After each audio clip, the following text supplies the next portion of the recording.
Hello everyone, welcome to my channel. Please subscribe and hit the bell icon.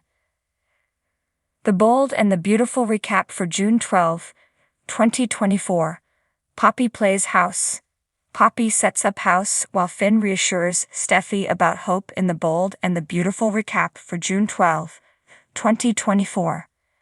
At Forrester Creations, Brooke Catherine Kelly Lang wants to know if Hope, Anika Noel, is having feelings for Finn, Tanner Novlin. She can hear it in her voice. Are you falling for Steffi's husband? Steffi Jacqueline Missins Wood calls Hope toxic, but Finn says that she's been very nice to him. Steffi says she knows Hope better and warns him to stay away from her. At Il Giardino, Liam, Scott Clifton, and Bill, Don Diamond, thank their general counsel, Tracy, for her help. Liam says she helped them to avoid some surprises, but Bill points out that some surprises are good surprises. Poppy, Romy Park, tells Katie, Heather Tom, how happy Bill is. Luna, Lisa Yamada, knows it's a lot to take in. Poppy knows that Katie isn't married to Bill, but she would love Katie's blessing for their new relationship. Once Tracy is gone, Liam tells Bill to talk to him about unexpected surprises. Bill says he feels the same way, but Liam asks if he's changed his mind at all. Katie knows that she enjoys working with Luna, and she knows how much Luna means to her nephew. She was hoping to talk to Bill, because this news impacts her son Will. Finn tells Steffi that he loves her and he doesn't know the Logans as well as Steffi does, so he will listen to her warnings. Brooke keeps pressing Hope about Finn. You want the truth, Mom? Yes, I'm starting to care more about Finn, Hope says. Bill says that time stood still when he first saw the paternity results. He thinks back to that moment when he looked at the test and saw Luna as his daughter for the first time. It's a very fond memory for him. Liam says it's a life-changing moment and Bill says it's so big for him, just like his sons, Liam, Wyatt and Will. You have a daughter, Liam teases. And you have a sister, Bill reminds him. Luna is so thrilled to have such a big family now. She knows it will probably be a bit awkward, but in time it will be ok. She gets a text from RJ and has to leave, which means Poppy and Katie are alone. Katie says Luna is lovely. Poppy knows that this is all a lot and she knows that Katie needs to talk to Bill, so she'll tell him she came by. Katie is shocked that Poppy is asking her to leave. Steffi says that Hope is going off the rails with everything going on in her life, not to mention thinking that she believes Shyla is able to be redeemed. Steffi worries that Hope has been coping using Thomas and Shyla, and now Finn. Hope is lost, and when she's lost, she's reckless. Hope defends how wonderful Finn is, especially his capacity to forgive. She says he even helped her, leading Brooke to ask if she's one of his patients. When Hope starts daydreaming about the massages, Brooke jolts her from her reverie. Liam is so happy for his father. He can see how happy his father is with Poppy. Bill says he looks at her and can still see the same woman he fell for at the music festival. She gave me a daughter that night, Bill reminds him. Liam asks if Bill has talked to Katie about all of this. Poppy says she doesn't want any tension between them, especially since their kids are siblings. Poppy makes it even more awkward when she says that she has a million things to do around the house, which can use a woman's touch. Steffi says Hope's standards change like the wind. She hated Shyla, but now she likes her. Finn says that he can see Steffi's point of view and he suggests that they can help her. Brooke wants to know what Hope means about being a patient. Hope explains how she's been getting migraines and she got help from Finn and his healing hands. Liam says Bill should probably talk to Katie because this all concerns her too. Bill says he hasn't had a chance to talk to her, but he will. Katie knows that Bill and Luna have a lot to make up for, but this is also a priority for their son as well. Poppy says she just doesn't think Bill will be able to do it today because they have been looking forward to some time alone. I imagine you are, Katie says.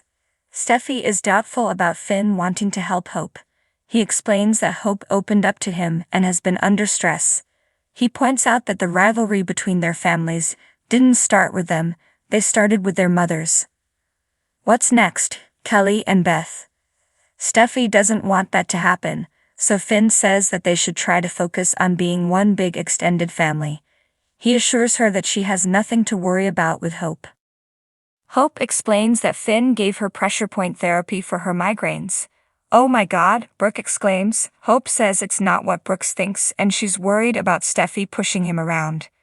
He says Finn confides in her and they have a lot in common, especially now that their parents are married. Brooke reminds her that this is Steffi's husband and Hope says she's not going after him, but he's one of the best men she's ever known. The Los Angeles skyline shimmered under the early morning sun, casting long shadows across the Forrester mansion. Inside, the air buzzed with an uneasy mix of anticipation and trepidation, heralding yet another day filled with secrets, scheming and simmering passions. In the grand living room, resplendent with classic Forrester elegance, Ridge Forrester stood by the fireplace, his rugged features etched with concern. He glanced at the family portrait above the mantel, memories of happier times flickering in his mind. Brooke Logan entered, her presence as magnetic as ever, but her expression mirrored Ridge's unease. They exchanged a look, a silent understanding that the day's events could tilt their world on its axis. Meanwhile, in the guest house, Poppy Claren was busy transforming the space into a cozy, if somewhat chaotic, home. Poppy, a strikingly beautiful woman with an air of mystery, had recently re-entered the Forrester orbit under enigmatic circumstances. Her past, a patchwork of hidden agendas and concealed identities, only added to her allure. She flitted about arranging flowers and fluffing pillows, her mind racing with possibilities. Poppy's actions were more than mere domesticity. This was a calculated move in her intricate game of chess. She intended to stake her claim in the Forrester dynasty, and the guesthouse was her first pawn. As she hung new curtains, her thoughts drifted to Thomas Forrester, the enigmatic designer who had unwittingly become a key player in her plans.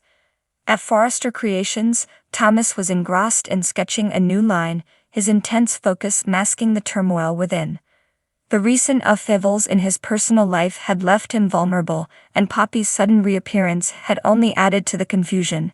He couldn't shake the feeling that she was more than she seemed, her motives cloaked in a veneer of charm and wit. As Thomas pondered his next move, Hope Logan entered the design room, her presence a balm to his troubled soul. Hope, ever the embodiment of grace and compassion, sensed his unrest. Their eyes met, and for a moment the world outside ceased to exist.